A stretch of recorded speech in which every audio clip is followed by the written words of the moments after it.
Good morning, अस्सलाम वालेकुम। Rising Pakistan में आपको कहेंगे खुश आमदीद। मेरे साथ हैं मोहम्मद शुएब। मेरे साथ आज हैं सबीन फारूक। आज हैं आप तो यहीं पे रुक जाएं जरा, ये ऑडियंस को भी पता चलनी चाहिए आपने क्या किया है मेरे साथ। क्या किया है? कल मैंने शो किया है। मैंने पिछले 3 महीने से रट लगवाई हुई। शुएब की जो बेगम है अनम, वो बहुत ज़बरदस्त बीफ बिरयानी बनाती है और मुझे उनके हाथ की बिरयानी बहुत पसंद है। 3 महीने से मैं इनको कह के कि शुएब प्लीज़ मेरे लिए बिरयानी ले आएँ, बीफ बिरयानी ले आएँ, लेकिन शुएब साहब ने कहा नहीं नहीं नहीं नहीं नहीं। कल परसों तरसों करते करते 3-4 महीने आराम से गुजर चुके हैं। ये अगला साल आ गया जी, 2025 में डिमांड हुई थी, 2026 मैंने तब भी कहा था 2026 में खिलाऊंगा, 2026 में खिलाऊंगा। ठीक है, अभी वो पूरा साल है ना, देखेंगे। कल जब मैंने छुट्टी की, कल जब मैं शो में नहीं बता के नहीं की ना तो शुएब ने बीफ बिरयानी मंगवाई और यहाँ पर सबको खिलाई। तो अब मसला ये और था, जिसने इनिशिएट किया था, जिसने प्लान कहा था कि अच्छा उसको चाहिए, उसको ना नसीब हुई, बाकी सबको नसीब हो बात गई। ये है कि देखिए आपने बताया ही नहीं था कि अब छुट्टी करेंगी, अब अचानक छुट्टी की आपने। हमारा तो प्लान था बिरयानी का, हम तो उसके हिसाब से चल रहे थे। बिल्कुल ऐसा ही है। सो इन्होंने ये किया है, ठीक है। आपने किया ये अब I'm just जिस waiting दिन कि मैंने कल- आपके लिए सारा प्लान किया, बिरयानी बनवाई, लेकर आया, पूरा एहतमाम किया, आप उसी दिन नहीं आई। Now I am just waiting कि किस दिन आप छुट्टी करेंगे और मैं कुछ बना के लाऊंगी and then next day I will say ओहो कैसा था। मैं बता के छुट्टी करूंगा। तो वो तो ज्यादा अच्छी बात है। मैं कहूँगा सबीन सुबह मुझे बुखार हो जाना है। सुबह मुझे बुखार हो जाना है, आप फ्यूचर प्रिडिक्ट कर लेंगे। चलो तो आप बचपन में कहते थे ना इस तरह छुट्टी करने बट ये अच्छा नहीं किया, जो भी हुआ अच्छा ना हुआ। वैसे तो बहुत कुछ आसपास हो रहा है जो इतना अच्छा नहीं होता। ये कुछ ज्यादा ही बुरा हो गया। अच्छा, वैसे मुझे बताएं कल आप क्यों नहीं आई थी? क्या धुंध थी? आपको नजर नहीं आ रहा था कि पीटीवी किस तरफ है? मुझे कुछ जरूरी काम थे। अच्छा, ओके। आई थॉट कि आपको रास्ता आप डर गई थी। नहीं, कुछ इंपॉर्टेंट काम थे जो कि निपटाने थे और वो ऑब्वियसली वो उस टाइम में था, जिस दिन शो का टाइम था, तो ऑब्वियसली थोड़ा सा मैच तो सही है। बिजी लोग हैं, कमिटमेंट होती हैं, मीटिंग्स होती हैं, थोड़ी छुट्टी भी तो हो जानी चाहिए ना कभी-कभी। मतलब इट्स फाइन। कभी-कभी से मुराद सिर्फ कभी-कभी होता है। कभी-कभी होता है, कभी-कभी है ना। दोबारा नहीं होना चाहिए। पूरे साल में पहली छुट्टी है, इस महीने और नहीं होना चाहिए। पूरे साल में देखे 2026 में पहली छुट्टी है। ये ना 2026 में दूसरी छुट्टी भी आप कर लें बहुत जल्दी। तो 2026 में दूसरी छुट्टी हो जाएगी। देखिए कम से कम 10 छुट्टियां तो अलाउड है ना। ज्यादा है लेकिन कम से कम की बात करें ना, मैक्सिमम तो अलग बात है। छुट्टी कर लेनी चाहिए, अग्रीड। लेकिन ये मुझे बस ये था कि आप कहीं धुंध से परेशान तो नहीं होगी, बिकॉज़ कल धुंध बहुत ज्यादा थी, लेकिन आज से भी धुंध नहीं थी। आज इट्स अ क्लियर वेदर। आज जो है वो वेदर क्लियर था, क्लियर है फिलहाल तक। लेकिन वैसे पता नहीं चलता शुएब, फॉग की अगर बात करें तो कल भी देखें, कल भी कोई ऐसी प्रेडिक्शन नहीं थी। क्लियर वेदर ही शो कर रहा था, सनी वेदर शो कर रहा था, बट देखें क्या सूरत हाल थी सुबह से, नजर ही कुछ नहीं आ रहा था। और परसों रात से ही बहुत ज्यादा धुंध थी। ऐसे ही है, अराउंड 10-11 धुंध स्टार्ट हो गई थी कुछ एरियाज की। अगर मैं बात करूं या रवात साइड की बात करूं तो इतनी ओपन स्पेसेस में हम ज्यादा देख रहे होते हैं। हाँ, कि आप ड्राइव नहीं, मतलब ऑलमोस्ट जीरो विजिबिलिटी थी। बिल्कुल ऐसे। तो सबीन को शायद पहले से मालूम था कि धुंध बहुत ज्यादा। मैंने कहा चलो धुंध ज्यादा हो गई है तो छुट्टी कर लेते हैं, तो ठीक है छुट्टी है। अच्छा, ये आज का टॉपिक, आज के रिमाइंडर ये भी है आप सबके लिए भी कि it's okay to take a break. बहुत इंपॉर्टेंट होता है कि कभी कभी, ये शुएब के लिए नहीं है, बाकी आप सबके लिए और हम सबके लिए, कि इट्स ओके कभी कभी आपको ब्रेक ले लेनी चाहिए व्हेन यू नीड इट। नहीं, लेकिन आपकी ब्रेक की वजह से हम मुतासिर हुए ना। कल हमने एक बहुत जरूरी काम करना था। आप क्या मुतासिर हुए? आपको एक प्लेट नहीं, वो बिरयानी तो मामला के बजाय आपको 2 प्लेट्स बिरयानी मिली। अरे नहीं, वो तो मामला पुराना हो गया। एक्चुअली हमने कल जाना था एक जगह पे, हम सब ने एज अ टीम जाना था, और वो मेरी वजह से नहीं गए। नहीं गए तो सही, लेकिन वो जो प्लान था वो एग्जीक्यूट मेरी वजह से नहीं हुआ। हमने आपको इतना ऑनर किया कि सबीन जो कि नहीं है तो we won't execute that particular plan. Oh my god, या अल्लाह इनको इनकी बख्शिश करना। आमीन आमीन सुम्मा आमीन। ये प्लान यहाँ पे नहीं करेंगे, अभी नहीं बताते, ऑनियर नहीं बताते। ये नेक्स्ट डे। लेकिन बाकी कुछ था ऐसा कल जो कि हमने करना था, लेकिन just because of your unavailability हमने वो plan. He is absolutely rat. Let's take a break, I think. इससे पहले कि हम कुछ और बोल दें यहाँ पे, let's take a break. We'll be right back और फिर अपने डिस्कशन को कंटिन्यू करेंगे, अपने मेहमानों से आपकी मुलाकात कराएंगे. Stay with us. This is Rising Pakistan.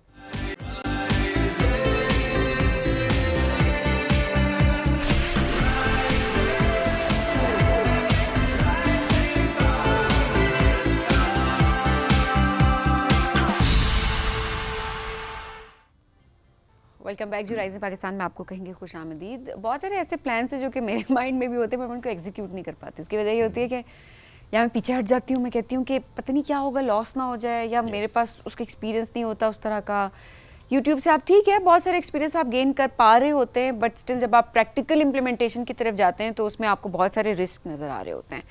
सो ऐसे ही एक प्लान मैंने सोचा था काफ़ी टाइम पहले कि मैं कोविड के दिनों की बात करें कि गोट फार्मिंग का. अच्छा.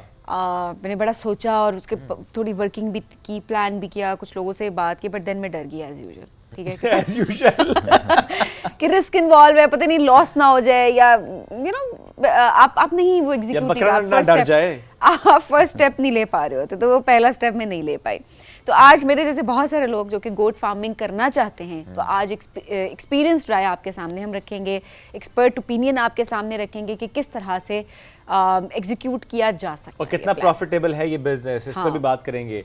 सो आज एक ऐसी ज़बरदस्त शख्सियत ने हमें ज्वाइन किया जो कि ना सिर्फ गोट फार्मिंग कर रहे हैं पिछली एक दहाई से, बल्कि इसके साथ साथ उस पर कॉन्टेंट भी क्रिएट करते हैं with you know monetize channel, उनका फेसबुक, उनका यूट्यूब, वहाँ पे वो कॉन्टेंट उस पर डाल रहे होते हैं. इसके साथ साथ ही is a motivational speaker as well. Chakwal से इनका ताल्लुक है. चौधरी माजिद शबीर साहब, उनको वेलकम करते हैं. सर अस्सलाम वालेकुम, कैसे हैं? वालेकुम सलाम व रहमतुल्लाह, जज़ाकल्लाह. बहुत शुक्रिया आने के लिए. 10 साल सर हो गया आपको इस बिजनेस के साथ. अल्हम्दुलिल्लाह. सो आइडिया कैसे आया था? ये सबीन तो डर गई थी, आपको भी ऐसा कोई डर खौफ था शुरू में? अच्छा देखें, कोई भी बिजनेस होता है उसमें फ़ायदा और नुकसान दोनों चीज़ें होती हैं. मैं कहता हूँ दुनिया के अंदर कोई ऐसा बिजनेस नहीं है जिसमें नुकसान ना हो या रिस्क ना हो. 10-12 साल पहले की बात करें तो आई वॉज इन दुबई. मैं वहाँ पे काम करता था, बड़ी अच्छी लाखों में सैलरी थी. ओके. और माइंड में यही था हर परदेसी की तरह कि अपने मुल्क में कोई ना कोई कारोबार होना चाहिए. तो मेरे सामने एक हदीस आई, नबी पाक का फरमान है कि गोट फार्मिंग बाबरकत काम है और तमाम अम्बिया ने गोट फार्मिंग की है.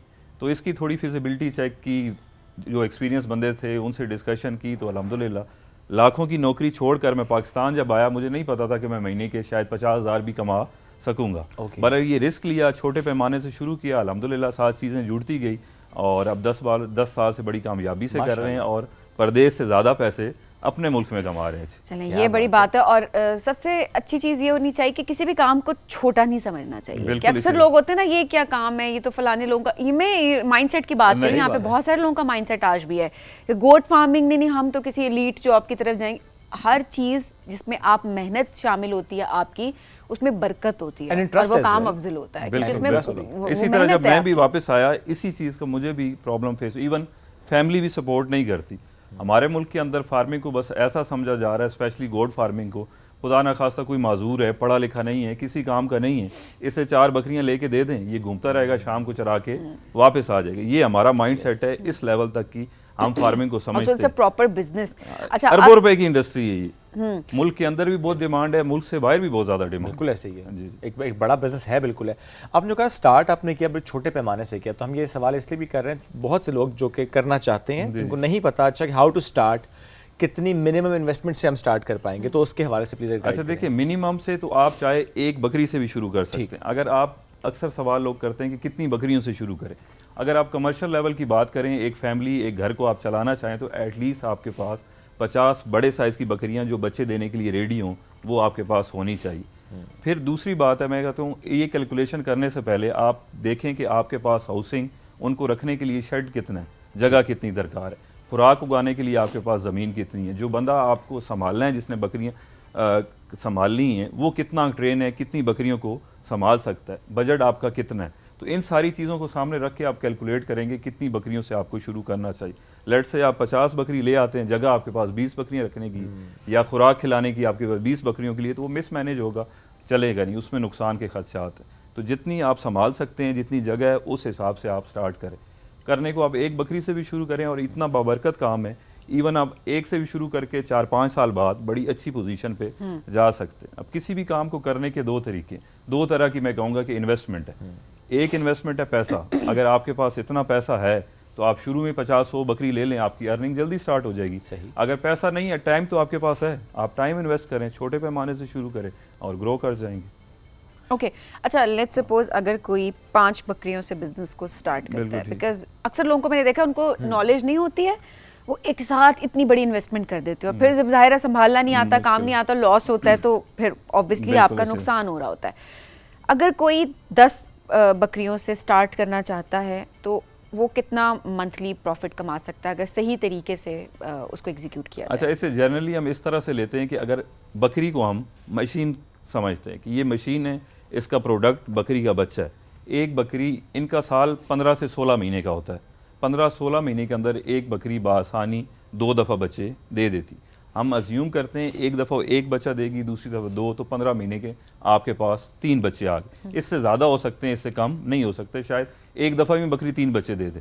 3 बच्चे आपके 15 महीने के आगे, 1.5 बच्चा आपका खर्चा है, चाहे मोर्टेलिटी है, चाहे फार्म के अखराजात हैं, मेडिकेशन है, फीडिंग है, सारी चीज़ें निकाल के 1.5 हो गया, और 150% आपका प्रॉफिट है। अगर 6 महीने के बच्चे को हम सेल करते हैं तो मार्केट में 28 से 30 हज़ार का सेल हो जाता है। 3 बच्चे आपके 90 हज़ार के हो गए, 45 हज़ार आपका खर्चा, 45 हज़ार प्रॉफिट। सो एक बकरी आपको 45 हज़ार रुपया कमा के दे रही है। आपके अब 10 बकरी हैं तो 4.5 लाख साल का आपको कमा के दे रही। अब एवरेज निकालें तो 40-45 हज़ार आपका मंथली बन जाता है। ओके। क्या इसके लिए इंटरेस्ट का होना भी बहुत ज़रूरी है? अच्छा, कोई भी काम है ना, अगर आपका इंटरेस्ट नहीं है ना तो वो काम आपको थका देगा, आप करेंगे नहीं। अब मुझे शौक है गोट फार्मिंग का, तो मैं रात के 12 भी बज जाएं, 1 बजे सो रहा होता हूँ, सुबह 5 बजे उठ भी जाता हूँ। इंटरेस्ट आपको थकने नहीं देगा, आपका जो शौक है ना वो आपको आगे लेके जाएगा। अगर आपका शौक नहीं है, इंटरेस्ट नहीं है, तो आप बड़े ऑर्डनरी से रहेंगे, उसमें आगे नहीं जा पाएंगे। यानी ये ना करें कि सिर्फ ये सुन के कि अच्छा कोई चौधरी साहब की तरह कितना कमा रहे हैं तो हम भी अब स्टार्ट कर देते हैं, ये ना करें। अगर आपका इंटरेस्ट है और आप खुद उसमें इंटरेस्ट लेकर टाइम देंगे तो फिर तो ठीक है।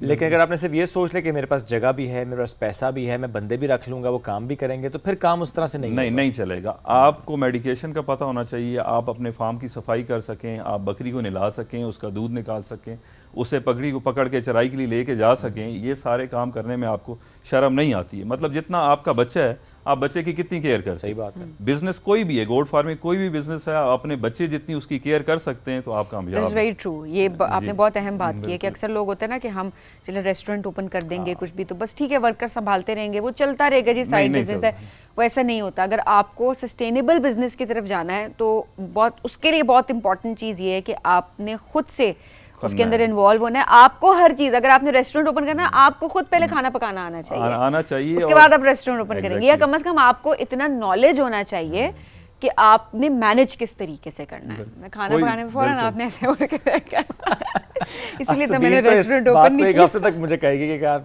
बिरयानी सर कोई भी काम है, अगर उसको आपको फ़ायदा से खुशी होती है, नुकसान से आपको तकलीफ होती है, तो आप कामयाब हैं। आपके स्टाफ में ये चीज़ नहीं होगी, जाहिर है, बिल्कुल सही नहीं चल सकता। और स्पेशली लाइफ स्टॉक, आपकी बकरी एक आज बीमार है, टाइमली आपने नोटिस नहीं किया तो अगले दिन 5 होंगी, उससे अगले दिन 10 होंगी। आपको ऊपर रहना है, खुद सुपरवाइज करना है, जो बीमार है, कम खा रही है, उसको ट्रीट करना है, क्वारंटाइन करना है, तो ये सिलसिला चलता है। तो आपका खुद होना बड़ा ज़रूरी है। और क्या आपके बिजनेस में भी आप लोग इंतज़ार करते हैं ईद उल अज़हा का, क्योंकि वो एक सीज़न होता है, ज़ाहिर है? अच्छा, ईद का इंतज़ार नहीं है, ये एक ऐसा प्रोडक्ट है जिसकी डिमांड बेपनाह है, ठीक है, और सप्लाई नहीं है, क्योंकि हम गोट फार्मिंग नहीं है, सप्लाई नहीं है। आप बकरे का गोश्त देखें, अच्छा गोश्त 27 से 2800 रुपये किलो है। बूढ़ी बकरियां, बीमार बकरियां 2000-2100 रुपये किलो बिक रही हैं। किस वजह से रेट किस में ज़्यादा है? क्योंकि सप्लाई नहीं है, डिमांड बहुत ज़्यादा। मुल्क के अंदर भी, मुल्क से बाहर भी। जब मैं दुबई में था, वहाँ ऐसा होता है कि एक सुपर स्टोर पर आप जाएँ, 10 मुल्कों का गोश्त लाइन में पड़ा होगा, वो टैग लगा, ये जर्मनी का, ये स्पेन का, ये साउथ अफ्रीका, ऑस्ट्रेलिया, पाकिस्तान, सारे गोश्त 18 से 20 दिरहम के किलो हैं। पाकिस्तानी 30 से 32 दिरहम का किलो है। पाकिस्तानी गोश्त महंगा है, सब्जी भी महंगी है, फ्रूट भी महंगा है। मगर दूसरा अगर 40 kg पड़ा हुआ है तो पाकिस्तानी 10 kg, 8 kg पड़ा होगा और 1 घंटा अवेलेबल होगा, फिर नहीं है, क्योंकि पीछे सप्लाई नहीं है। अपने मुल्क के भी अंदर आप देखें तो 11 बजे के बाद दुकानों पे आपको बकरे का अच्छा गोश्त नहीं मिलेगा, क्योंकि आप फार्मिंग नहीं कर रहे। हमने छोड़ दिए, कोई माजूर है, कोई गरीब है, शायद वो काम करेगा। करोड़ों अरबों रुपए की इंडस्ट्री। मैं अक्सर दोस्तों को भी कहता हूँ, अपनी वीडियोस में भी कहता रहता हूँ कि ये एक ऐसा काम है कि किसी बंदे का घर नहीं, डिस्ट्रिक्ट नहीं, सूबा नहीं, मुल्क को खुशहाल कर सकता है। ये इतनी बड़ी इंडस्ट्री ज़बरदस्त है, हमारे मुल्क को चला सकती है गोट फार्मिंग, इतनी बड़ी इंडस्ट्री। लेकिन सर देखें, आपके पास तो मुझे लग रहा है ना कि ज़मीनें शमीनें हैं माशाल्लाह। देखें ना, आपने जिस तरह कहा कि you must have that space, और फिर जो आपने चारा उसका उगाना है, इन्हें हम चारा लेकर भी नहीं आ रहे, हम चारा उगा रहे हैं। दैट मीन्स ज़मीनें आपके पास, आपके पास लैंड है, आपका इतना ज़्यादा उसका इंफ्रास्ट्रक्चर है, अब सबके पास नहीं होता ये। अच्छा देखें, इनिशियली स्टार्ट करने के लिए आप ठेके पे ज़मीन, हमारा बारानी इलाका है ये, पोटोआर रीजन पूरा ठेके पे ज़मीन में भी बिग्गा हम कहते हैं 4 कनाल को, या एकड़ 8 कनाल को। एकड़ आपको ईयरली 15 से 20 हज़ार ठेके पे मिल जाता है। अच्छा। तो आप ज़मीन लगा सकते हैं। डेयरी के, पोल्ट्री के बेपनाह शेड खाली पड़े हुए हैं सालों से, क्योंकि वो कंट्रोल शेड की तरफ चले गए, पुराने शेड इसी तरह पड़े हैं। वो आपको 20-30 हज़ार पे किराए पे मिलेंगे, पानी अवेलेबल होगा, बिजली अवेलेबल होगी, खुराक उगाने के लिए जगह भी होगी, तो करना चाहें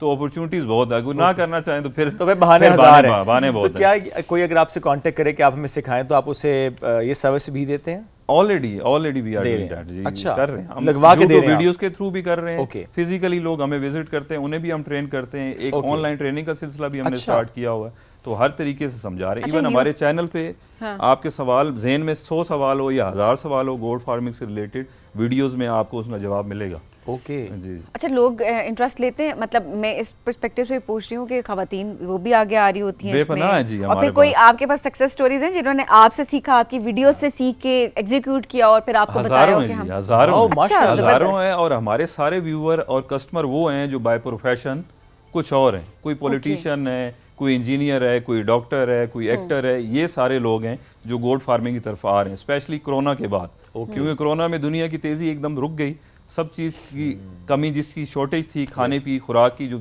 2 दिन का लेना था लोगों ने 10 दिन का 20 दिन का स्टोर किया और चीज़ें महंगी हो गई। Yes. हर बिजनेस बैठा है और ये लाइफ स्टॉक की इंडस्ट्री बूस्ट हुई है कोरोना में, तो लोगों को समझ आई है कि एक्चुअल लाइफ और हकीकत बका इसी के अंदर है, क्या बात है। और ये डिमांड रहती दुनिया तक रहनी है, खाने ज़ाहिर पीने है की रहनी है, पॉपुलेशन जिस तरह से उसकी ग्रोथ है तो खुराक की रिक्वायरमेंट तो रहनी है, बढ़ती जाएगी बढ़ती जाएगी। और उसमें ज़ाहिर है फिर आपने इसी तरह से चीज़ें ऐड करनी है। अब चूँकि सर माशाल्लाह पढ़े लिखे होने का ज़ाहिर एक बड़ा फ़ायदा होता है, फिर आप अपना एक्सपीरियंस भी है, बाहर मुल्कों का भी एक्सपीरियंस है, इस फील्ड में इस तरह से एजुकेशन का कितना रोल रहता है? अच्छा, पढ़ा लिखा बंदा हो तो वो चीज़ों को आसानी से मैनेज और जल्दी कर सकता है। इवन एक अनपढ़ बंदा भी कर सकता है। मेरा ऐसे भी एक्सपीरियंस लोगों से रब्ता हुआ है जो पढ़े लिखे नहीं हैं मगर लाखों करोड़ों कमा रहे हैं। अगर दुनिया में भी आप देखें जितने बड़े बिजनेसमैन है शायद कोई मैट्रिक मुश्किल से ही पढ़ा हुआ है। सही बात। तो ये एक मतलब जो पढ़ लिख जाता है, मैंने वहाँ ये चीज़ भी देखी है कि वो समझता है कि मेरे पास डिग्री आ गई, मैं इंजीनियर हूँ, डॉक्टर हूँ, तो अब मैंने यही नौकरी करनी, मैं बकरियाँ क्यों पालूँ, मैं होटल क्यों खोलूँ, तो मैं तो पढ़ा लिखा हूँ। तो इस चीज़ को सामने नहीं रखना चाहिए। बिजनेस ऐसा है कि आपके घर नहीं, फैमिली नहीं, खानदान नहीं, कई लोगों को कई। अब मैंने जब फार्मिंग स्टार्ट की तो मैं अकेला था। आज 35 से 40 बंदे डायरेक्टली जो हमारे साथ जुड़े हुए हैं, जिनकी फैमिलियां इस बिजनेस पे हमारे एक फार्म पे रन कर रही। जो हमारे कस्टमर हैं, जो यूजर हैं, जो बकरियां खरीदते हैं, वो हजारों में। ज़रा पूरी चेन है। बिल्कुल। और चूंकि हम अक्सर ये बात कर रहे होते हैं कि देखें लोग अपने गांव देहात छोड़कर शहरों की तरफ मुंतकिल करते हैं for better infrastructure, for better opportunities in everything. लेकिन इस तरह आप बता रहे हैं कि देखें अब ये चूंकि ज़रा काम ऐसा कि नॉर्मली हम देखते हैं कि शहरों से हट के ज़रा हो रहा होता है बिकॉज यू नीड लैंड।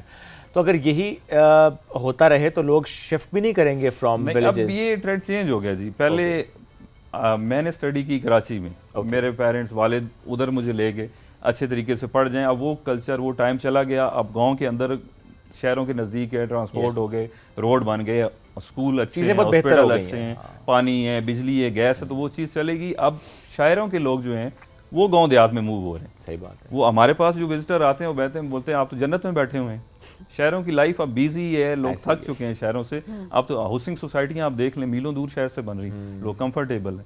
तो अब तो उनकी ख्वाहिश है, पढ़े लिखे जो लोग हैं, कि हम गांव देहात में सेटल हों, वहाँ कोई बिजनेस करें। नहीं, इवन हमने तरक्की याफ्ता ममालिक में भी ये देखा है कि कंट्री साइड वैसे भी वो लोग नजर आते हैं जो कि बड़े फाइनेंशियली स्टेबल होते हैं। ऐसा ही है, क्योंकि वहाँ पे रहना इतना आसान नहीं होता, लैंड उसको खरीदना और मैनेज करना एवरीथिंग। तो पाकिस्तान में तो बड़ा अच्छा आपने कहा कि अब उस तरह का ट्रेंड चेंज हो रहा है। अब शिफ्ट नहीं करते बिकॉज ज़ाहिर है स्कूल भी हैं, अब बेटर हेल्थ इंफ्रास्ट्रक्चर भी है, तो चीज़ें खासी बेहतर हो जाती हैं।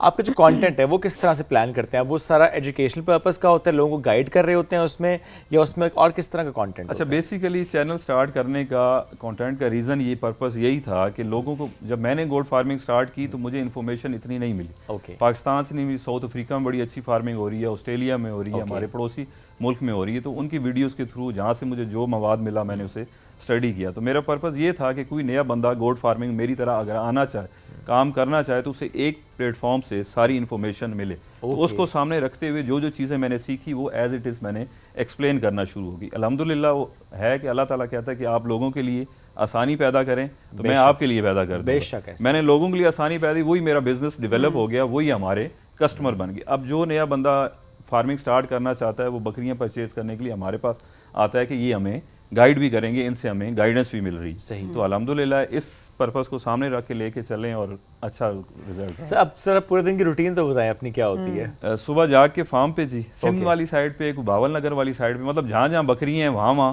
समझें कि हमारा काम है, आना जाता रहता है। एक तो ट्रैवलिंग भी काफ़ी ज़्यादा रहती है, फार्म की रूटीन ये होती है कि सुबह आके बकरियों को जो स्टाफ है अल्हम्दुलिल्लाह वो ट्रेन है, उनको साथ साथ हम ट्रेन करते रहें। बकरियों को मैं खुद चेक करता हूँ, उनकी फीडिंग चेक करता हूँ, मेडिकेशन है, वैक्सीनेशन है, उनकी हाउसिंग है, सर्दी गर्मी से बचा रहे नहीं बचा रहे, पानी ठंडा है गर्म है, तो ये सारी चीज़ें फार्म पे मैनेज करते हैं। फिर पूरा दिन कस्टमर्स का, विजिटर्स का आना जाना रहता है, जो चीज़ें सीखना चाहते हैं, कोई ख़रीदना चाहते हैं, तो डिस्कशन पूरा दिन चलती रहती है। अल्हम्दुलिल्लाह पूरे पाकिस्तान से लोग आते हैं। इवन पिछले साल एक बंदा अमेरिका से, वो वहीं कराची के हैं मगर अमेरिकन बोर्न है, 50-55 साल उनकी एज है, वो एक दिन के लिए आए, 4 घंटे हमारे पास रुके, गपशप की और वापस चले। मुझे बकरियां भी नहीं रखनी, सिर्फ आपसे मिलने और आपकी बातें सुनने के लिए। तो कराची से, लाहौर से, मुल्तान से, पूरा पाकिस्तान से हमारे पास पूरा दिन बंदे आते रहते हैं। तो बड़ी फैन फॉलोइंग है आपकी। अल्हम्दुलिल्लाह मिलियंस में व्यूज आते हैं जी। जबरदस्त जबरदस्त, और इंटरेस्ट भी देखें पता लगता है लोगों का। ऐसी बात नहीं है कि आप ये बात कह दें कि जी ये तो ऐसा काम है, हम क्यों देखें ऑल दैट। ये आपका इंटरेस्ट शो करता है। एंड देन जिस तरह आप बता रहे हैं कि हज़ारों की तादाद में ऐसे लोग हैं जो कि जिन्होंने आपसे सीखा और उसके बाद उन्होंने एग्जीक्यूट करके बड़ा सक्सेसफुल अपना बिजनेस वो रन करें। अच्छा, जो लोग स्टार्ट करना चाहते हैं, थोड़ा सी भी बताइएगा कि कौन सी नस्ल की बकरियां हैं जिनसे उनको स्टार्ट करना चाहिए, ज़्यादा फ़ायदेमंद हो सकती है। अच्छा, पाकिस्तान में बहुत सारी नस्लें हैं, मेनली हम उसको फोकस करते हैं जो साइज़ में, कद काठ में बड़ी हों।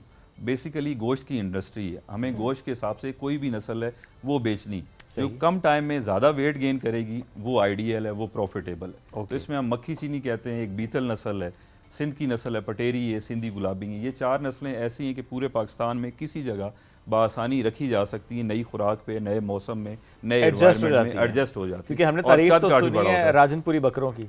अच्छा, राजनपुरी कुर्बानी की सीज़न में यहाँ आते हैं, जो हमने एक्सपीरियंस की है उनका क़ुव्वत मदाफ़त इतना अच्छा नहीं है। अच्छा, अगर आपको ब्रीडिंग के लिए बकरियाँ रखनी है तो उनमें बीमारी आती है राजनपुर से बाहर, उस एरिया में बड़े अच्छे रहते हैं, नेचुरली आबो हवा या पानी है वो बाहर परफॉर्म नहीं करती।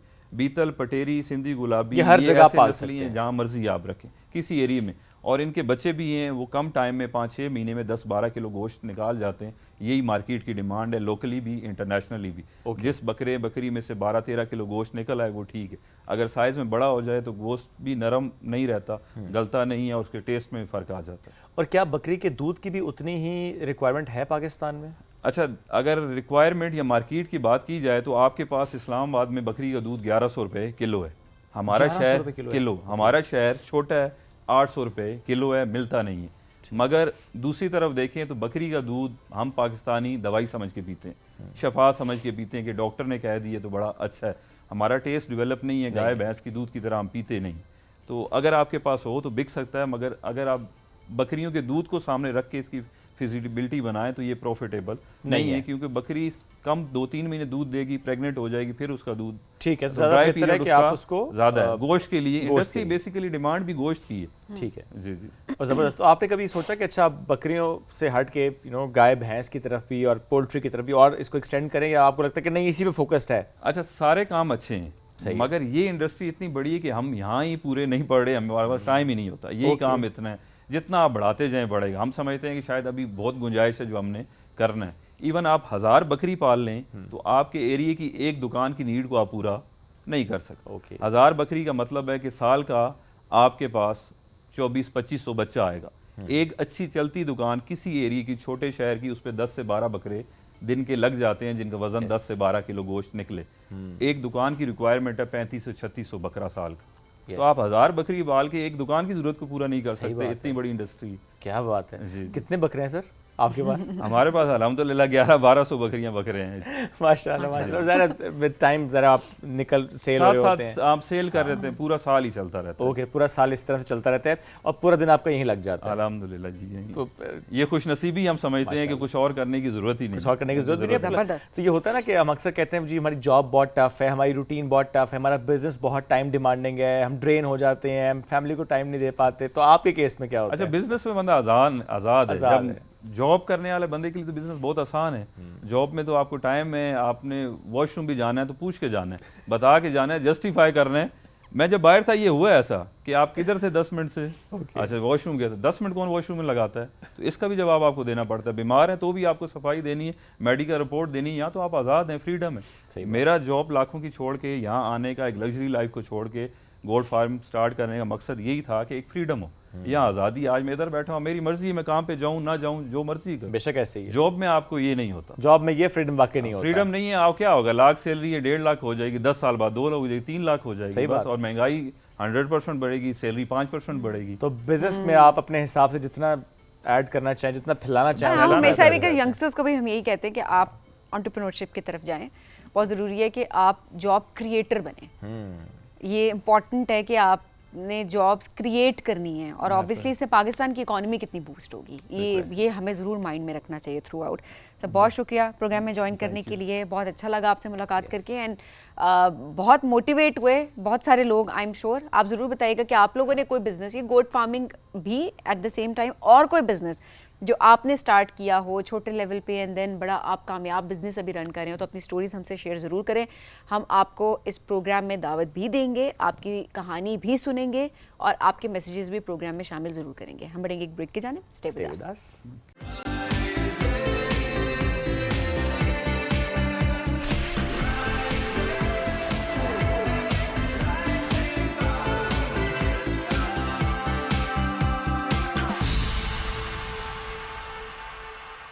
Welcome back. राइजिंग पाकिस्तान में एक बार फिर कहेंगे खुश आमदीद। एक बहुत ही ज़बरदस्त दोस्त ने हमें ज्वाइन कर लिया, हम ये कहेंगे she is a wonderful human, we must say that.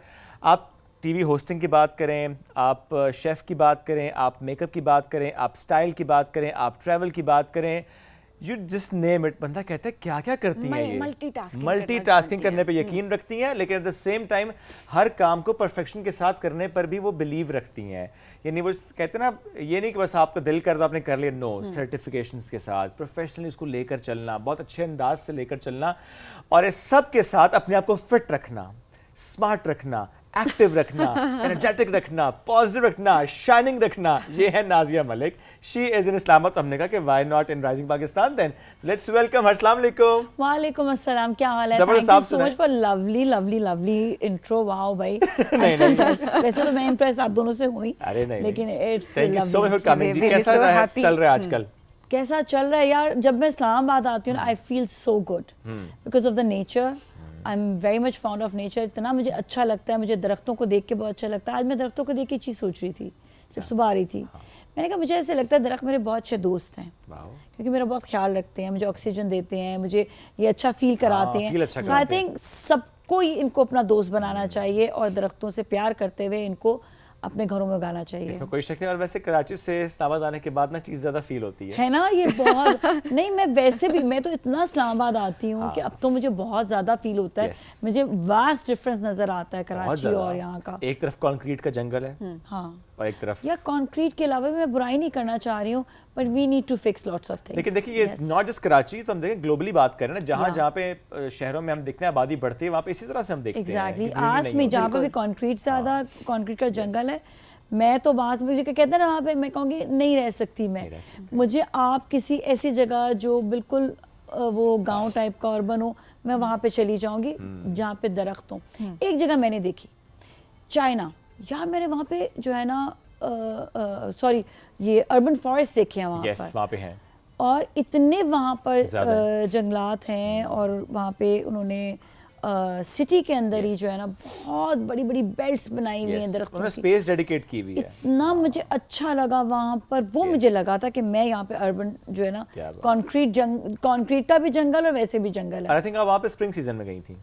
मैं वहाँ पर नहीं, मैं गई थी अभी अक्टूबर में। It was still very nice. Okay. No spring, it was still very nice. क्या बात है? I'm so impressed वैसे। अच्छा, ये वैसे इतनी जब आपकी बिजी रूटीन होती है, ऑब्वियसली उसमें बड़ा मुश्किल होता है कि आप नेचर के साथ कनेक्ट करें, इन चीज़ों के बारे में सोचें, बिकॉज हमारी ज़िंदगी अभी बड़ी फास्ट हो चुकी है, और इतनी हसल बसल के ऑनेस्टली जब आप किसी ऐसे इलाके में जाते हैं तो फिर आपको रियलाइजेशन होती है कि अच्छा थोड़ी देर के लिए फ़ोन ऑफ है आपके, सारी चीज़ें।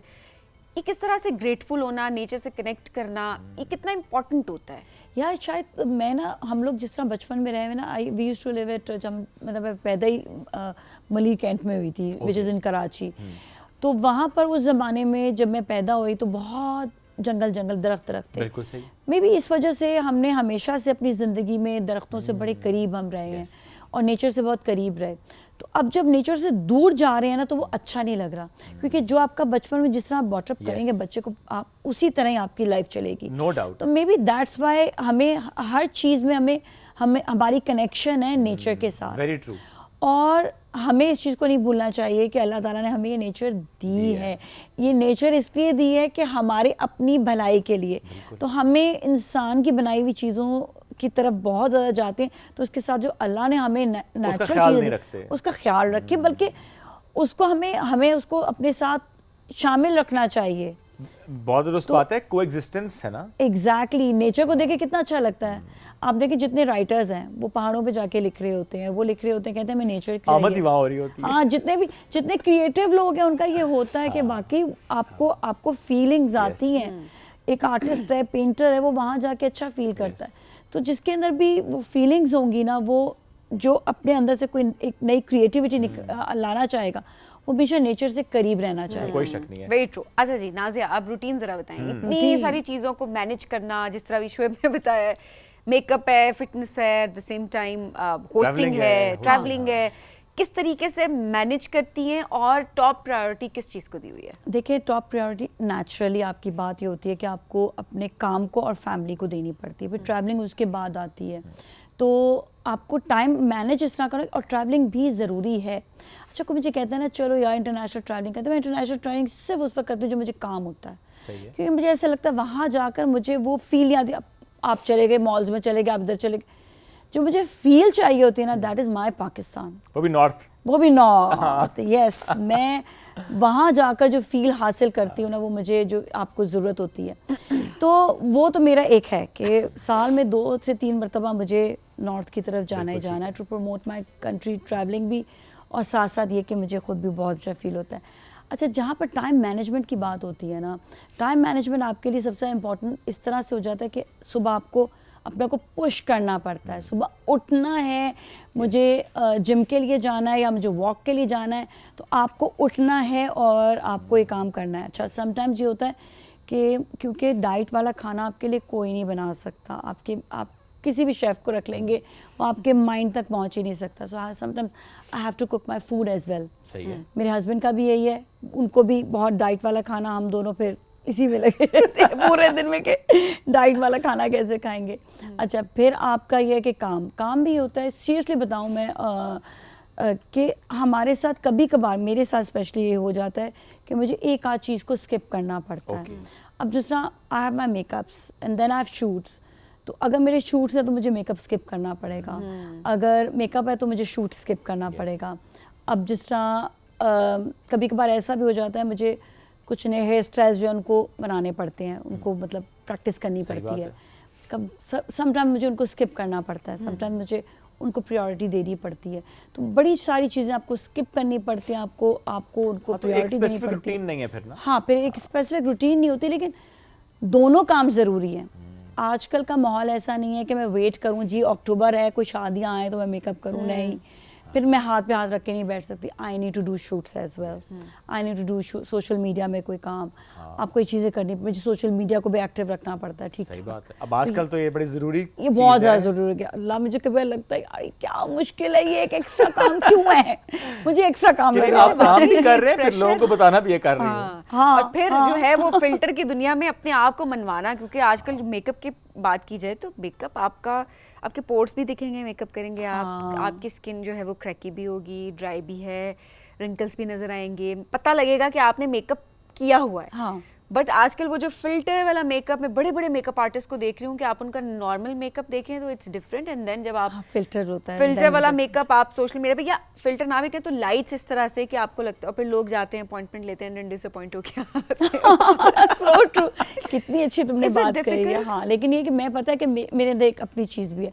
आप अगर मेरे सोशल मीडिया पे देखोगे ना, मेरी फिल्टर्ड चीज़ें होंगी, एक आध कभी दिल करता है कि यार थोड़ा सा और खूबसूरत बन जाए, तो वो होती है फिल्टर अपनी तस्वीरों की बात कर रही हूँ तो। लेकिन ये है कि अगर आप ब्राइडल आप फिल्टर डालोगे ना तो नज़र आ जाता है कि फ़िल्टर्ड है। आपको फिर आपके जो क्वेश्चन करते हैं आपके क्लाइंट्स, वो कहते हैं हमें नेचुरल जो आपकी, मैं कहती हूँ ठीक है, मैं आपको मोबाइल से खींची हुई भेज देती हूँ, वो सबसे आपको फ़िल्टर के बगैर जो होती है। अच्छा, कई ऐसी लड़कियां हैं और लड़के हैं वो फिल्टर लगा कर इतने इतने व्यूज़ ले जाते हैं। मैं कहती हूँ हाय मुझसे काम होता नहीं है, मुझे ऐसा लगता है झूठ है बहुत बड़ा। कभी चलो होता है कि मुझे कोई वीडियो क्विकली बनानी होती है, मेकअप नहीं हुआ तो आप फिल्टर्ड मेकअप कर लेते हैं, लेकिन ये है कि आप जिस तरह बताया कि आपने सैलून में आपने फिल्टर्ड पिक्चर्स डाली हैं, हल्का फुल्का टचअप इज़ डिफरेंट जो करना पड़ता है, but completely filtered is completely different. क्या आप अपना काम तो दिखा ही नहीं रहे ना काम फिर? तो नहीं दिखा रहे ना, वो आपकी वाली चीज़ है ही नहीं। Yes. तो वो चीज़ थोड़ा सा ना वो गड़बड़ हो जाती है। हाँ, इसमें कोई शक नहीं। अच्छा, किसी का म्यूजिक आ रहा है वो यहाँ मेरा से? आई थिंक अलार्म बज रहा है। अच्छा। मैंने फ़ोन वो कर दिए, लेकिन वो अलार्म जो अब देखो ये अलार्म मेरा वो एक्सरसाइज वाला टाइम होता है मेरा, और अलार्म बज जाता है वो। नज़ीर, भी एक आप टिप है। अपने आप को ज़्यादा फिट रखती हैं कि आपके हस्बैंड? मेरे हस्बैंड ज़्यादा रखते हैं। Okay. He is very much particular about माशाल्लाह से for his exercise and stuff. माशाल्लाह। वो एक्सरसाइज भी डाइट भी, डाइट में मैं ज़्यादा अपने आप को रखती Okay. हूँ। लेकिन ये है कि क्योंकि उनकी रिक्वायरमेंट ऐसी होती है, आपको पता है लड़कों और लड़कियों का थोड़ा डिफरेंट तो ऐसे होता ही है कि उसको अपना डिफरेंट खाना खाना होता है, और मुझे जो है ना अपना मुझे खाना मैं कम खाती हूँ, फिर मुझे एक्सरसाइज भी मैं कम करती हूँ, वो खाना भी ज़्यादा खाते हैं, एक्सरसाइज भी ज़्यादा करते हैं, तो ये Okay. बस डिफरेंट होता है दोनों इतना का सी बना बात है जी, वो ज़्यादा खाएंगे ज़्यादा एक्सरसाइज करेंगे, आप हाँ। कम खाएंगे आप कम एक्सरसाइज कम करेंगे। एक्सरसाइज करेंगे, आपकी एनर्जी नहीं रहती ना, एनर्जी लेवल।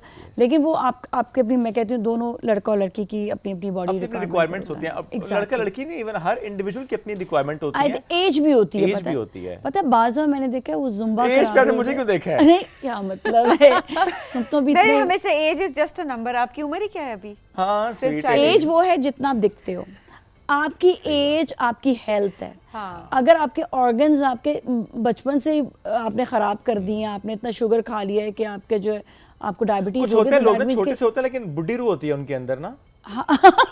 ये बात आपकी वैसे बिल्कुल ठीक है। बुढ़ी रूह भी नहीं होनी चाहिए है ना। ये तो मैं भी कहती हूँ नहीं होनी चाहिए, लेकिन है। है, क्यों बहुत ज़्यादा नसीहतें होती हैं क्या वहाँ पर? ओ नो, नहीं नहीं, आप कुछ पूछना कि फलानी जगह जाना है, ये काम करना, नहीं नहीं। दिल ही नहीं कर रहा, नहीं, जाना ही नहीं है, वो घर वो जाना अलग होता सोना है, वो इंट्रोवर्ट होता है इंसान, वो बुढ़ी रूह नहीं होती है। देखा? वो इंसान जो होता है ना अपनी सोल को जो है ना वो रिलैक्स कर रहा ये होता है। फलाना एडवेंचर करना है, जिंदगी वैसे बड़ी एडवेंचरस है। कभी आप नहीं मुझे करना। ये भी कहेंगे नहीं, चलो वो- जी पैराग्लाइडिंग करने चलें या स्काई डाइविंग करने चलें, तो आई एम नॉट अप। चलो मुझे आप पूछ लिया करें कभी कभी। नहीं, आप यू आर फॉर इट। मेरे जैसे लोग होते हैं जिन्हें कंफर्ट चाहिए होता है, सुकून वाला कमरा हो, सुकून वाला घर हो, ये देखो, एसी ये चल रहा हो। अपनी नेचर है। हाँ, इट्स नॉट अ बुढ़ी रूह बेसिकली, बेटे इट्स अ नेचर। Also बात। been there, done that. मतलब ना, I don't want to अच्छा, उसने do कर any लिया ना more सब कुछ, adventures. ठीक है मतलब जी। सब कुछ इतनी जल्दी कैसे हो जाता है? अच्छा मुझे आप बोलो, सब मैं कुछ तो करना भी नहीं होता। मैं तो वैसे भी मेरा दिल करे ना, मैं कहती नहीं अभी मैं यहाँ आती हूँ, मैं हमेशा मरगला के मैं वो जरूर जाती हूँ ट्रैकिंग, ट्रेल 4, ट्रेल 5 जरूर। हाँ, 3 भी इवन, मतलब मुझे आप I इनसे love पूछे ना कभी ट्रेल पे जाना है कि नहीं? it। जा चुकी हो वैसे, बहुत दफा गए बहुत हैं। दफा ना, थक गई है ना। नहीं, नजदीक देखिए हम भी बहुत दफा गए हैं, पर स्टिल दिल करता जाने का। नहीं, अभी जो है ना तकरीबन मेरा ख्याल है 4-5 साल हुए हैं, 4 साल। इन 4 साल के अंदर मैं एक दफा मुझे भी लगता नहीं है गई। बहुत चेंज हुई हूँ। नहीं, मैं मैं morning गई show हूँ, जब से ऐसी करना बात नहीं, शुरू लेकिन किया once in a तुमने। blue moon। मॉर्निंग शो जब से शुरू किया है। नहीं, मॉर्निंग से पहले भी मतलब एक मुझे लगता है कि टाइम आपके क्यों ऊपर चेंज हुई phase- समीन? क्या हुआ phases जिंदगी में होते हैं कि ऐसा? phase क्या हुआ? What happened? पता नहीं, आई एम जस्ट टायर्ड। वो ना बीन दैट डन दैट वाली बात होती है ना। हाँ, मतलब ना, बस आपकी नहीं शादी को करना, सिर्फ नहीं 1 साल करना। हुआ है तकरीबन। अच्छा, माशाल्लाह शादी के बाद थोड़ी माशाल्लाह। मोटिवेशन आ रही है मुझे अभी, लेकिन कि Okay. I should do something, I should plan something, but then I am like okay, फिर वही हो लेट जाता है इट कि बी। नहीं। नाज़िर, शादी, क्योंकि आपको माशाल्लाह शादी को मैं ज़रूर पूछूंगा कि आपके ख्याल में एक अच्छी शादी चलाने के लिए इंग्रेडिएंट्स क्या होते हैं? उसमें मसाला डालें मोहब्बत का, उसमें आपने फिर थोड़ा सा, ये शेफ की तरफ से आ रहा है ना। फिर थोड़ी सी आपने अंडरस्टैंडिंग। तड़का किस चीज़ का लगाएं? तड़का उसमें लगाना होता है आपके खाने का, खाना पीना अच्छा होना Yes, अच्छा चाहिए। खाना पीना। इवन मैं कहती हूँ हस्बैंड को भी खाना बनाना आना चाहिए। कभी कभी आता है ना? को आना चाहिए, आना चाहिए, हर पका कर इंसान को खिलाना खाना एक बनाना मिनट, आना चाहिए। हस्बैंड को भी खाना बनाना आना चाहिए एक बात है, हस्बैंड को ही खाना बनाना आना चाहिए दूसरी बात है। नहीं वो ही नहीं होना चाहिए। यहाँ मामला ही पे आ जाता है जरा। फिर वो नहीं ये यार, कि- मैं इतना अच्छा खाना पकाती हूँ, उफ अल्लाह, ये मुझे सब ये इन अच्छा, सबको वैसे लगता क्या है पकाती हो अच्छा सबीन? मैं ये मेरी बात हो रही है। हाँ, सिखाना पड़ेगा इसका अब मतलब। बताओ ना। देखो अब शादी होगी, अब मैं क्या तुम्हें बनाती हूँ खाना अच्छा? आना चाहिए। मैं बता दूं ना, ये अच्छा सा खाना बना हुआ अम्मी के घर से ले आती ले है। आती है, चलो ये भी ऐसी अच्छा है बात ना। नहीं है। अपने एक घर मिनट पे रुक खाना जाओ, पकता है, कभी जब कभी। घर जाती हो और नहीं आंटी खाना भेजते कि नहीं वो भेजते? अगर वो सारा टिफिन दे दे, माँ तो माँ होती है ना। हाँ, देखो ये भी माँ सही तो है, माँ इट्स है। ओके। और फिर इसलिए नहीं बनाती कि ज़ाया होगा ना, कि अम्मी ने भेज दिया, अभी बनाएगी तो ज़ाया हो अम्मी को जाएगा। मना करूंगी, वो बुरी नाराज हो बात है, जाएंगी, बुरी उनका बात दिल है। दुखेगा कि लेके नहीं गई। You are so lucky, seriously. Yeah. मैं खुद ऐसा कुछ ढूंढ रही हूँ तो मैं किसी तरह से बस डेली घर से यहाँ से वहाँ से खाना आ जाए ना, मुझे बनाना ना मुझे पड़े। पकाना ना। अच्छा, मेरे साथ एक और ये भी इशू होता है कि घर, क्योंकि सारी बात है मैं भी काम करती हूँ, हस्बैंड भी जाते हैं, तो घर के जो पीछे जो होता है ना कि अब वो मेड्स के हवाले मैं नहीं कर सकती, तो मेरा एक स्पेसिफिक टाइम होता है, इसलिए हमें बड़ा वो देख कर चलना पड़ता है कि बस अब खाना कहीं से आ जाए, अब खुद बनाना पड़ेगा, तो ये टाइम हमें देना होगा खाने के लिए भी ना। ये वो बात एक है। मतलब एक वाकई बड़ा टास्क इशू है होता ना। है। हाँ हाँ, बहुत बड़ा टास्क होता है। और कोई हर्ज नहीं है, लड़की हर्ज खाना नहीं पका रही, कोई हर्ज नहीं है,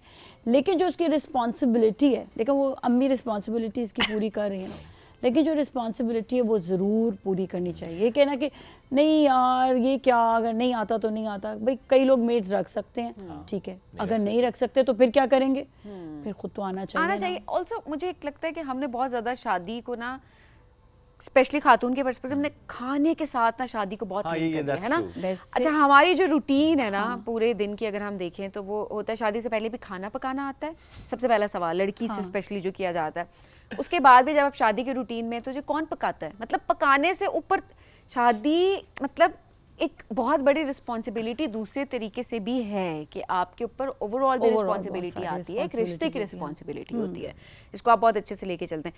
हमारे घर में खाना is not part of the discussion proper, nice. कि प्रॉपर एक डिस्कशन है कि कल क्या पकेगा, आज क्या पकेगा, मुझे भूख लगती है मैं पका लेती हूँ, मेरे हस्बैंड को भूख लगती है वो पका लेते हैं, हाँ, ये वाला हमारे जो भी पहले ऐसे घर आ होता है, जाता है वो बिल्कुल, पका हाँ। लेता है, कभी हम दोनों होते हैं अच्छा मिल के पका लिया, आज ये पक गया। इट्स नॉट लाइक दैट कि आज बिरयानी पकनी है तो हाँ, उसके ये ये वाली आज पुलाव पकना है, तो ये मुझे लगता है कि इसके अलावा भी एफर्ट आपको अपने रिश्ते में दूसरी तरह भी पुट करनी आप चाहिए। अकेले रहते हो या Yes. ससुराल के साथ? नहीं, मैं तो अकेले रहती हूँ। हाँ, तो भाई ये बहुत बड़ा डिफरेंस होता है, पता है। मैं खुद अकेले रहती हूँ तो मुझे आइडिया है कि जब आप अकेले रहते हैं ना तो फिर आपकी लाइफ बिल्कुल चेंज होती है, आप जो मर्जी आपका दिला, लेकिन जब आप ससुराल के साथ तो आपको बहुत सी चीज़ें साथ लेकर चलनी पड़ती हैं। हाँ।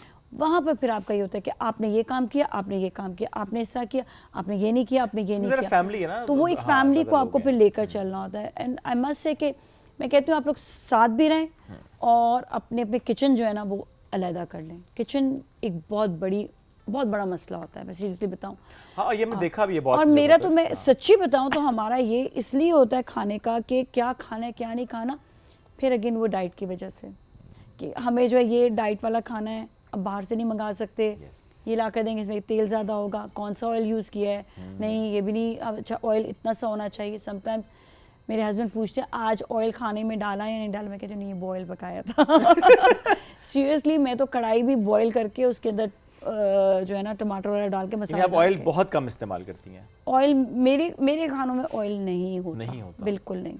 और हस्बैंड जब पकाते हैं तो फिर वो अपना ऑलिव ऑयल वगैरह यूज़ करते हैं। ओके, लेकिन देखिए अगेन ऑलिव ऑयल है, आप बाद में अगर यूज करें बट तो ओनली इट्स नाइस। 2 टीस्पून। लेकिन हमारे घरों में तो extra आज virgin oil नहीं तक होता, जब हाँ। तक तरी ना आए खाने के ऊपर तो मजा ही नहीं अरे आता। तरी मैं शक्ल नहीं देख वाकई सकती, मज़ा उसको देख के ना तबीयत खराब हो जाती है मेरी।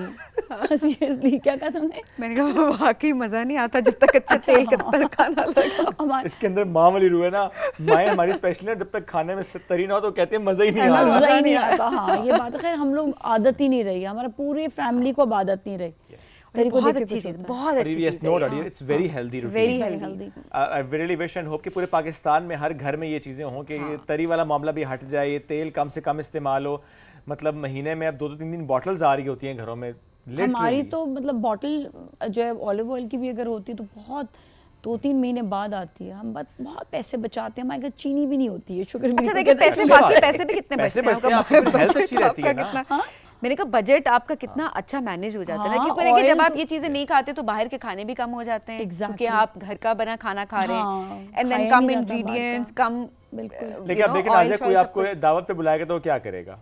हम लोग का यही होता है, हम लोग के ज़्यादातर कोई फ्रेंड्स बुलाते हैं ना तो वो बहुत ज़्यादा ख्याल रखते हैं डाइट का। Okay. फ्रेंड्स में अगर होता है और सैलड्स वगैरह ज़रा ज़्यादा हो जाते हैं और ठीक है। ऐसी चीज़ को जो और चले 20 बॉल मतलब कम वो तो कभी-कभी दावत होती और है, दावत तो का वो ये तो भी होता है, cheat day, हाँ। cheat meal तो वो तो मैं एकदम चलता है। एक ज़माने में पता है मैं क्या करती थी, अभी तो फिर भी थोड़ी सी जो है ना वो उसमें आ गई हूँ कि चलो कोई बात नहीं, इट्स ओके नाज़िया, एक दो आप ना बाइट्स ले सकते हो ठीक है। खाने के। बड़ा अच्छा तरीका है, मेरी अम्मी ने सिखाया है ये कि जब आप खाना कहीं दावत वार में डालें ना, थोड़ा सा गर्म पानी मंगा लें, ओके, उस गर्म पानी को खाने में डाल दें, ठीक तो है, वो बन जाता है बिल्कुल पानी जैसा खाना, ओके, ऑयल उसका साइड पर हो जाता है। एंड वो वाला खाना आप खाएंगे ना तो वो आपको बहुत ज़्यादा, आपको एक तो मिर्चें नहीं लगेंगी, ठीक है। आपकी तबीयत नहीं खराब होगी, दैट इज़ रियली तो गुड। खाना बेहतर हो जाएगा। खाना बेहतर हो जाएगा, So- टेस्ट थोड़ा खराब होता है लेकिन खाना आप मतलब आप ये सेहत अच्छी देखिए, हो जाएगी। नाज़िया कहीं जाती हैं, उनके पके हुए खाने को दोबारा पका लेती है उसी टाइम पे और फिर खाती है। मैं लिटरली एक टाइम पे ये किया है और लोग देखते थे, अब मैंने कहा यार कुछ ज़्यादा ही हो गया, चलो थोड़ा सा अपने आप को, लेकिन सेहत खराब होती देखिए है। At the end of the day it's your health. Yes तो सो वो- ट्रू। उसके लिए आपने करना है। कोई नहीं आएगा। सही बात है। जो करना है आप डॉक्टर पे खुद भी नहीं करो। कोई लेकर जाएगा, आप बीमार है कहेंगे अच्छा जी बीमार हो गया, हाई खुद ही ब्लड करो प्रेशर जो हो गया, करना है। तो साइड पे अपनी करो। सेहत का ख्याल आपने खुद ही रखना है बहुत So जरूरी। true. अच्छा नाज़िब, जरा मेकअप के हवाले से भी हम हाँ, चाहेंगे हाँ, थोड़ी बिल्कुल, टिप्स आपसे लें, और हमारी लड़कियां देख रही हैं और उनको होता है कि अच्छा फ्री की टिप्स हमें मिलती हैं अच्छी हाँ अच्छी। हाँ बिल्कुल बिल्कुल। अच्छा मेकअप ट्रेंड्स वो कितने चेंज होते हैं आपने देखे? मैं 2025 की बात कर रही हूँ और अब 2026 में क्या क्या ट्रेंड्स आप एक्सपेक्ट कर रही हैं? 2025 में जो है देखें कुछ ऐसी चीज़ें जो हैं आई हैं जो पहले बहुत एकदम से ड्रामेटिक मेकअप बहुत ज़्यादा आ गया था, अभी दोबारा से सॉफ्ट आया, ठीक है। अब ये है कि अच्छा एक चीज़ मैं बता दूं, जो हमारे पाकिस्तान में जो ट्रेंड्स आते हैं ना, वो मैंने देखा है कि 3 साल बाद लोग उसे अप्लाई करना शुरू करते हैं। मतलब मैं वो कर चुके हैं, चीज़ें बना चुके हैं, वो ट्रेंड्स अब आ रहे हैं, क्योंकि मैं हर साल तकरीबन हर 2 साल बाद हर साल जाके जो है अपग्रेड क्लासेस अपनी लेती हूँ बाहर से, तो मैं देखती हूँ कि यहाँ पर लोग उसको अप्लाई बहुत दिनों बाद कर रहे होते हैं। अच्छा दूसरी चीज़ ये कि जो मेकअप के ट्रेंड्स हैं, तो ऑल डिपेंड्स कि अब क्योंकि इतनी टेक्निक्स आ गई हैं, all depends on your occasion, all depends आपके अपने कि आप क्या चीज़ चाह रहे हैं। अगर कोई चाह रहा है कि मुझे बिल्कुल सॉफ्ट मेकअप चाहिए, तो उनको आपको सॉफ्ट ही देना पड़ेगा मेकअप। अगर उनको ज़रा सा भी ड्रामेटिक कर देंगे, उनको आप स्मोकी कर देंगे, उनको नहीं समझ आएगा। और किसी को स्मोकी चाहिए, उनको आप कहेंगे सॉफ्ट करो, वो नहीं पसंद करेंगे, they want smoky makeup, smoky eyes का। तो it all depends on persons occasion and your own face and your own style, कि आपको क्या चीज़ पसंद Choice है। भी। चॉइस ग्लिटर्स जो हैं वो अगेन ओकेजन वाइज जो पाकिस्तान में लोगों ने अभी कम कर दिए थे, लेकिन मैं बाहर के मुल्क देखती तो वहाँ पर काफ़ी ज़्यादा जो उनकी अपनी दावतें या पार्टीज़ वगैरह होती हैं वहाँ पर वो यूज़ कर रहे थे। ठीक है। यहाँ पर ज़रा कम हो गया था, लेकिन यह है कि कुछ अगेन फैमिलीज़ हैं जो पसंद कर रही होती हैं, कुछ हैं जो नहीं करती हैं। स्किन को स्मूथ करना, फाउंडेशन अच्छी लगाना इज़ वेरी इंपॉर्टेंट। लोग कहते हैं फाउंडेशन कम लगाओ, आजकल फाउंडेशन वैसे ही इतनी लाइट वेट हो गई हैं कि आप कम नहीं लगाओ, आपको कवरेज अच्छा देना ज़रूरी है। दिस इज़ इम्पॉर्टेंट कि आप कवरेज फुल दें। आपको ये नहीं है कि आपने लाइट फाउंडेशन, अगर आपके बहुत अच्छी स्किन है then you don't need, but otherwise coverage full coverage Complete आपने देनी है coverage. फाउंडेशन की। Yes it's important. Great. Lastly hosting कितना एंजॉय कर रही हैं? बहुत ज़्यादा एंजॉय करती हूँ यार, सीरियसली ऐसा लगता है कि आप बहुत सारी ऐसी बातें हैं जो आप लोगों तक पहुँचाना चाहते हैं, करना चाहते हैं, वो आप कर रहे होते हैं और लोग आपको सुनते हैं। और सबसे अच्छा ये लगता है जब आपको फीडबैक आता है।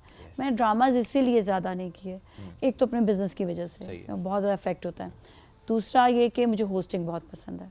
और अब तो ड्रामे के जो प्रोड्यूसर्स या जो हैं जो ड्रामे में आपको हायर करते हैं, वो सब ये कहते हैं आप तो होस्ट हैं, आप ड्रामे में कैसे काम करेंगे। मैं कहती हूँ बहुत अच्छी एक्टर भी हूँ, ये तुम लोग नहीं जानते हो, लेकिन अच्छी बात है, मत हायर करो मुझे, मैं अपनी होस्टिंग में बहुत खुश हूँ।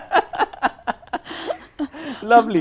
Nazi, thank you very much for joining us today. It's great having you. अब जितना दिन आपके इस्लामाबाद एंजॉय करें, इस्लामाबाद को ब्रीथ इन। आई एंजॉयिंग। देखो मेरा गला कितना खराब है कराची से, अभी यहाँ पे ठीक हो जाएगा। अभी ठीक हो जाएगा इंशाल्लाह। Have a lovely stay in Islamabad, Nazia. Thank you very much for joining us Thank you today. so much for inviting me, Great, and you great. both are doing great job. Thank you. Thank Wish you. you always best of luck. Thank you very much जी। बहुत शुक्रिया। नाज़रीन हम बढ़ेंगे एक break की तरफ, break से वापस आएंगे, रहिए हमारे साथ। ये है राइजिंग पाकिस्तान।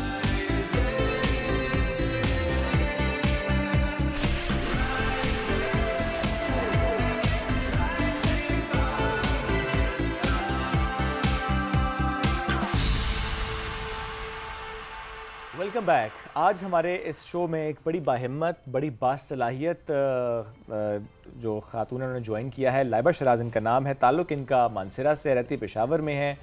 और जो मैंने कहा ना बासलाहियत और बाहिम्मत, तो वो जो सलाहियतें हैं उनसे मुतालिक भी हम आज बात करेंगे। जब हम बाहिम्मत की बात करते हैं, वो जो बहुत चैलेंजेस आपको जब दरपेश हों, बिलखुसूस अगर हम फाइनेंशियल चैलेंजेस की बात करें बचपन से, और उसमें भी आप कहते हैं नहीं मुझे हिम्मत दिखानी है, मुझे अपनी मेहनत से अपना रास्ता बनाना है, तो वो उन्होंने करके दिखाया। उनके वालिद साहब की मैं बात करूं, स्कूल में बतौर चौकीदार वो खिदमत सर अंजाम दे रहे थे, लेकिन वो जो हालात जैसे भी थे, फिर भी लाइबा ने कहा नो, मुझे इन हालात में आगे बढ़ना है, मुझे अपना रास्ता बनाना है, और उन्होंने करके दिखाया। बिल्कुल ऐसा ही है। इंजीनियरिंग का उन्होंने अपनी कंप्लीट की, उसके बाद अपनी प्रोफेशनल लाइफ में वो आई, इंटरनेशनल एक्सपोजर भी उनको बहुत ज़्यादा मिला। एट द सेम टाइम अब वो अपना स्टार्टअप भी चला रही हैं, जिसमें वो बाकी ख़वातीन को प्रमोट भी करी हैं। तो एक बड़ी ज़बरदस्त हमारे साथ ये एक स्टोरी है हमारे पास, जिसमें बहुत ज़रूरी है कि हम सब मिलकर मोटिवेट हों कि किस तरीके से अपने हालात को हम बदल सकते हैं। कितना इम्पॉर्टेंट है कि हमने ये देखना है कि हम आगे अपने गोल सेट करें और उस गोल को हम अचीव करें। तो ये कैसे कर सकते हैं, लाइबा की क्या कहानी है, उनकी ज़ुबानी हम सुनते हैं। लाइबा शिराज हमारे साथ मौजूद है, उनको वेलकम करते जी। अस्सलाम वालेकुम लाइबा, कैसी हैं? वालेकुम अस्सलाम। पहले तो आपका बहुत शुक्रिया इतना अच्छे तारुफ के लिए। I was feeling so good. नहीं, we are honoured that you are here, और ये बहुत अच्छी बात है कि आप जैसी स्टोरीज़ यहाँ पर जब आती हैं तो हम बाकी लोग को एक मौका मिल जाता है मोटिवेट होने का। लाइबा अपने बारे में बताएं, बचपन कैसा गुजरा, क्या कहानी है आपकी? मेरा नाम इंजीनियर लाइबा शिराज है और मैं यूईटी पेशावर जलोज़ई कैंपस की इंडस्ट्रियल इंजीनियरिंग की 2023 में ग्रेजुएट हूँ। अल्हम्दुलिल्लाह मैं अभी अपनी कंपनी रन कर रही हूँ जो प्रॉपर्ली SACP से रजिस्टर है, ज़रम अल्टरनेट एनर्जी। और मज़े की बात ये कि ये SMC प्राइवेट लिमिटेड है, सिर्फ सिंगल में इसकी ऑनर हूँ। और मैं पेशावर वुमेन चैम्बर की मेंबर भी हूँ। और रिसेंटली अल्हम्दुलिल्लाह मुझे मौका मिला है पाकिस्तान को रिप्रेजेंट करने का Korea women in tech conference में। और इसके अलावा ये है कि अपना probably I am going to be the first one in KP leading my own alternate energy and energy audit company specifically in KP। और दूसरा बात ये क्या कि आपने फादर की याद की कि वो आई प्राउडली से my father is a disabled person and working as a class 4 in education department. और बड़ा खुश होती हूँ कभी कभी कि यार मैं कितने अच्छे घर में पैदा हुई हूँ। ठीक है, सही है। मतलब हम अपने, और मेरी दूसरी बहन है वो क्रिकेट खेलती है, क्रिकेट की प्रैक्टिस कर रही है। बट मज़े की बात ये है कि हम घर में हम बॉस हैं और हमारे भाई जो हैं हम उनको कहते हैं कि हम लोग प्रायर हैं आप लोगों से। दूसरा ये कि ये घरों से एक आप कहते हैं ना कि फीमेल है, इंजीनियर है, KP से है, और फिर मेल ओरिएंटेड सोसाइटी में है, और फिर मैंने SAC इंडस्ट्रीज़ में प्रोजेक्ट किए जहाँ पे ब्लीडिंग PVC इंडस्ट्री है सवाबी में। तो वहाँ पे उनकी 1 सदी हो गई है और पाकिस्तान की बेस्ट PVC इंडस्ट्री है। तो I was honoured to be the first one जिसने वहाँ पे कदम रखा और वहाँ पे अपने प्रोजेक्ट्स एग्जीक्यूट किए। तो ये चीज़ें आपको घर से मिलती हैं। डिपेंड नहीं करता कि आप कितने फाइनेंशियली स्टेबल हो, डिपेंड ये करते कि आपको आपके पेरेंट्स को कॉन्फिडेंस देते हैं। ठीक है, वो आपको इंडिपेंडेंस होती है जो आपको आपके पेरेंट्स की तरफ से मिलती है। तो ये सारी चीज़ें हैं। दूसरा ये कि मुझे फिर जैसे ही मैंने इंजीनियरिंग की, सबसे पहले तो मैं अपनी यूनिवर्सिटी जो अभी हमारे वाइस चांसलर साहब हैं सादिक खटक साहब, उस वक्त मेरे टीचर्स थे शायद मकसूद सर, उनकी तरफ से काफ़ी सपोर्ट रही है मुझे। मैं जितने भी टीचर्स को हूँ, ठीक है, I am always been a very privilege student through all. I am very glad कि अल्लाह ने मुझे बहुत ज़्यादा नवाजा है। पहले तो मुझे अपनी यूनिवर्सिटी का बहुत बहुत शुक्रिया अदा करना है कि UET ने मुझे अच्छी खासी ग्रूमिंग दी। देन उसके बाद हज़ा इंस्टीट्यूट ऑफ टेक्नोलॉजी में मैंने ट्रेनिंग्स कोऑर्डिनेटर के तौर पे, LMS कोऑर्डिनेटर और के तौर पे काम किया। और आई हैव बिन थ्रू फाटा में, फाटा के 7 डिस्ट्रिक्ट्स में I have been there physically there. तो एक बड़ा चैलेंजिंग था वो। उसके बाद then when I started my own startup back in 2024, तो अल्हम्दुलिल्लाह मुझे एक अच्छी अपॉर्चुनिटी मिल गई। मैं UNDP के 1.5 मिलियन की ग्रांट के लिए सिलेक्ट हो गई, जिसको एग्जीक्यूट किया national science and technology park नस ने। और मैं उनको काफ़ी ज़्यादा क्रेडिट दूंगी क्योंकि मैं अपने एंटरप्रेन्योर सेक्टर में 2020 से काम कर रही थी। 2020 में तो ऐसा होता था कि पहले मेरी एप्लीकेशन रिक्रूट भी नहीं होती थी, मैं प्रेजेंटेशन तक भी नहीं जाती थी। तो मैं एक्चुअली एक तो फील्ड थोड़ी सी चैलेंजिंग थी। मैं ठीक है। अल्टरनेट एनर्जी, रिन्यूएबल एनर्जीज पे काम कर रही थी, जो कि बायोगैसेस और मैन्योर्स और उन सब चीज़ों पे था। ठीक है। तो अब हम लोग थोड़ा उन चीज़ों में पाकिस्तान में थोड़ा सा उस पर लेक कर रहे हैं। तो अब कहते थे यार मतलब आज से पहले कब हुआ यहाँ पे, ठीक है तो आप करने लगे हो। दूसरा मुझे बड़ा गिला है कि मैं मतलब छोटी दिखती हूँ तो लोग मुझे ज़्यादा सीरियस नहीं लेते।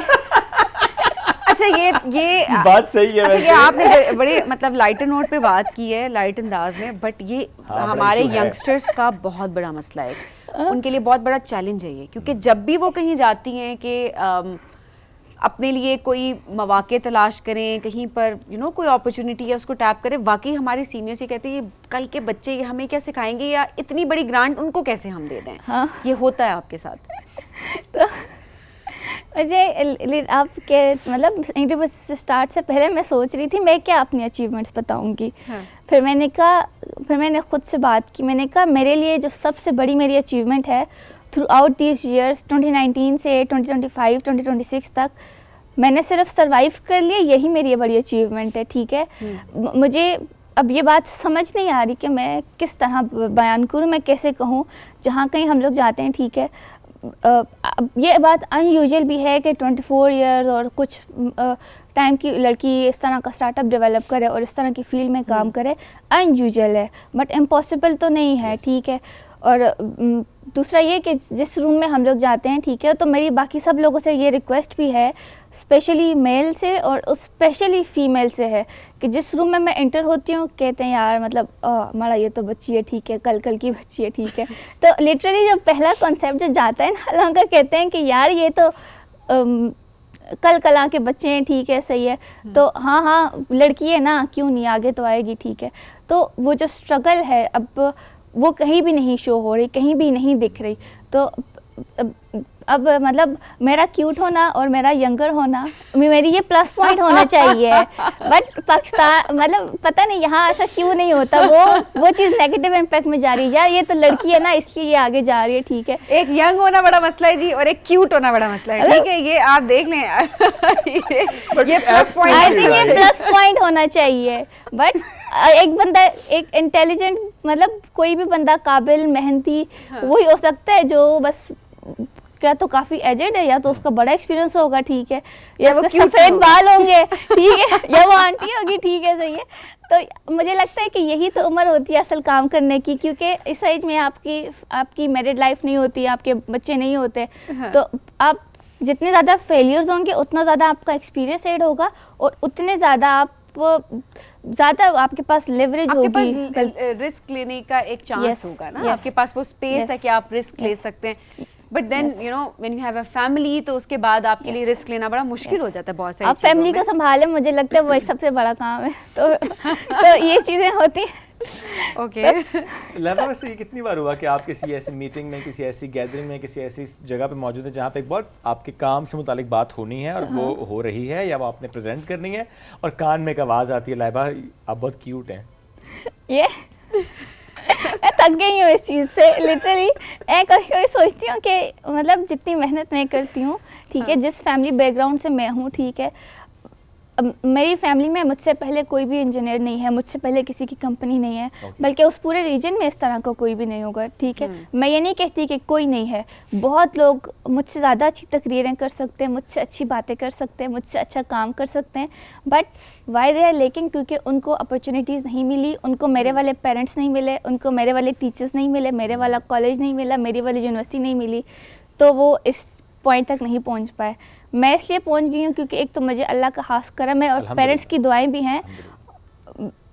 आपने कहा ना कि कितनी दफ़ा ऐसे हुआ है, ठीक है, सही है, तो अब तो मेरी बस हो गई है, ठीक है, सही है, अब मेरी बस हो गई है, मैं थक गई हूँ। दूसरा ये कि स्टार्टअप शुरू करने में और बाकी चीज़ों में थोड़ा ढीठ होना ज़्यादा ज़रूरी है, तो मैं ढीठ थी तो मैं थोड़ा सा ज़्यादा चल गई हूँ। ये वैसे बड़ी देखिए प्रैक्टिकल आपको इस वक्त लोग इसको कंसिस्टेंसी कहते हैं, बट मैं इसको कहती हूँ कि सादा अल्फाज में मैं ढीठ थी थोड़ी, तो मैं थोड़ा चल गई, फर्क नहीं पड़ा, ठीक है, ढीठ होता है तो वो जो हर्डल से मैंने वो पूरी करना। अच्छा लाइबा, पेरेंट्स का भी क्या रिस्पॉन्स होता है, स्पेशली मैं आपके वालिद के हवाले से अगर बात करूँ, हाँ। अब वो कैसा फील करते हैं? They must be very proud of you, your Yeah. Parents.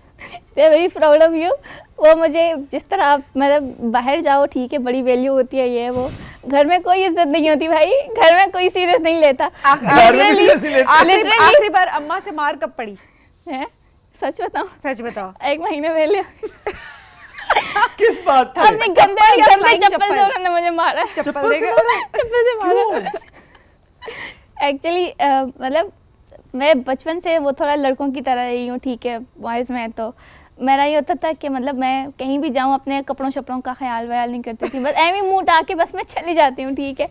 तो मैं अपने रिलेटिव्स के घर जा रही थी, एक इवेंट था वहाँ पे, ठीक है। तो मैं उठी, मैं मज़े से, मुझे लग रहा है मैं बड़े मज़े से, ठीक है, ऐसे वाश वाश करके जा रही हूँ, ठीक है। मैं उठा कर एक चप्पल मार के, मैंने कहा क्या है यार, क्यों मार रही हो मुझे?